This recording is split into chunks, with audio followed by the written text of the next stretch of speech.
ناظرین، آپ دیکھ رہے ہیں ہمارا چینل علم کی بہار اور میں ہوں آپ کا ہوسٹ علی۔ ناظرین، ایک دفعہ کا ذکر ہے کہ حضرت لقمان نے اپنے بیٹے کو نصیحت فرمائی کہ اے بیٹے، میری بات غور سے سنو۔ جب تم کسی پریشانی یا مصیبت میں مبتلا ہو جاؤ تو لوگوں پر اسے ظاہر نہ کرو، ورنہ تم ان کی نظر میں ذلیل ہو جاؤ گے اور وہ تمہیں کوئی فائدہ نہیں پہنچائیں گے۔ اے بیٹے، یاد رکھو کہ پریشانی اور مصیبت کے وقت اس ذات کی طرف رجوع کرو جس نے تمہیں مصیبت میں مبتلا کیا ہے، اور وہی اس سے نجات دینے پر سب سے زیادہ قادر ہے۔ اگر تم اس شخص سے سوال کرو گے جو خود خدا سے سوال کرتا ہے تو تمہیں کچھ نہیں ملے گا، اس لیے میرے بیٹے ہمیشہ اللہ پر بھروسہ رکھا کرو۔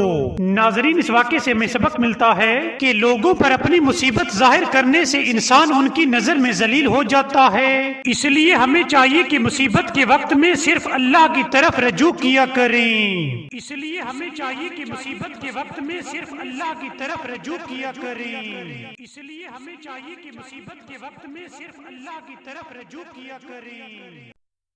ناظرین، اگر آپ کو ہماری ویڈیو پسند آئی ہو تو سبسکرائب کرنا مت بھولیے گا۔ Thank you.